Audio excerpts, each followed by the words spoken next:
Hi all. In this video, we are going to see about an introduction to IP routing. First of all, we just get a glance about switching, which we have seen earlier. What does the switching do? Switches. What does it do in the sense it works in the layer 2, that is the data link layer of ISA model. And then what is the main process of switches is that whenever the Ethernet frame enters into the switch, it just broadcasts the frame to all other interfaces except the interface from which it gets the information. And then if it gets a reply, just stores the information from which port it gets it, so that it stores the MAC address table. In simple terms, we want to say in the sense switches, it stores the MAC address table to forward a frame. That's it do. It just forwards the frame to the concerned destination. That's what the switches do.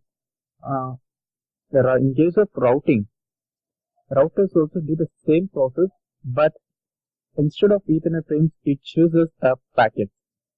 Since the routing layers in works in layer 3, it is mainly based on the packets, that is IP packets. Here it will look at a destination IP address and sends the packet, and sends the packet to which interface it has to exit, and then it transfers the data. That's what a routing does, similar to the way of switching, but a little bit different. Why we are using a router instead of switch? Consider here. In this example, can you consider two switches? Consider the switches which is being connected over here is being connected to 50 computers. It's considered about 50 computers, and from this end it's connected to another set of 50 computers. What is the switch 0 over here? What does it do in the sense? It just gets the information about all the 50 computers MAC address details, and then this end of computers MAC address details. This has to be collected, and this switch will have the information of all the 50 plus 50, 100 switches information over here, and this switch also stores all the 100 PGs MAC address and to which port it has to transfer the data. All the information both the switches will have. So each switch should will have a huge number of MAC address. So consider in this case it will be okay to store about 100 information. Consider to be a large network as internet. There are millions and billions of devices over there. It will be impossible to store such information. In that case, instead of storing such a large number of devices entry for MAC addresses, router plays a vital role and simplifies the form of transferring a data. And just look into the same process of router. How does it store the information? Consider over here it is being connected to 50 computers, while in case of here also it considers 50 computers. While the switch stores an entry for each and every computer's MAC address, so it has a large number of entry in its MAC table. While in case of router, what does it do? In the sense, you can just look it into the table. This segment has an IP address of 192.168.2.0/24, and this interface segment has an IP address of 192.168.1.0/24. And consider this router. This has an IP segment of 192.168.1.0, and this segment has 3.0/24. So how does the routing table look like? Here, you can just see here as 1.0, that is directly connected interface.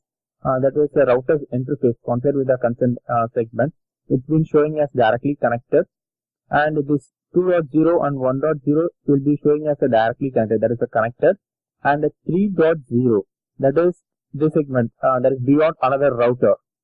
It will be showing as to which exit interface it has to leave and what routing protocol it is being used. Routing protocol, since it may be a EIGRP, RIP, static, or OSPF, whatever be the routing protocol, it has to reach the concerned destination, and by which interface it can transfer the data. It can exit whether it be a fast 0/1 or gigabit or 0/2 or 0/0, whatever be the interface, the exit interface it will be mentioned. These are the details that will be shown in the routing table. While see here, it will be the for 0/1.0 and 3.0, and you can see here as it will be shown as we probably mentioned as 2.0, and the exit interface will be fast 0/0. That's what the information over here. So What does it store? Instead of having 50 computers over here, 50 switches stores the 50 computers MAC address information, and then each entry will be stored in its MAC table. So it has an entry of 50 computers. That means 50 entry will be there in its information, its memory. While in case of router, you can just see it has an entry of just 3 entries for this entire segment. So all the IPs all the PCs that store the information about it will be connected to this. If you are considering a router 1, if it is being connected to 3/1 to 3/255, whatever be the IP address that is being connected, it will be connected to this, can be reached via this interface. If the IP address is live, if it could be reachable, so it can directly be reachable. So it helps to avoid a large number of entry in its table. However, the router stores only about a IP address, and Ethernet that is a layer 2 switch stores about a MAC address information. It is impossible for a switch that is a layer 2 switch to store such a huge information. So routers are being used. So this is how it minimizes the routing table. This is how it minimizes the table entry and helps to improve the routing process fast. And then, as I said about a routing protocol, which routing protocol is being used for transferring of data? And there are two routing protocols, mainly as static and dynamic routing protocol. First of all, what is a static routing protocol? In the sense, we have to manually configure a destination IP address and to which interface it has to be pointed. All the things it has to be configured by us. We should have to set the exit interface or the next of IP address, and we need to give the destination IP address. It has to be, whichever be the network, we have to manually configure it. Static routing protocol. Next is the dynamic routing protocol. Dynamic routing protocols are, we don't need to configure it manually for all the networks. It will be automatically be get by the protocols. We just want to give the information about our network with the concerned information that is required as AS number or processor ID, which has to be advertised from our network. If we just give about the information, that is our own information, it will just send the multicast and gathers information about other routing protocols, not other routing protocols, other networks to the concerned routing protocols, so that it will form a network table.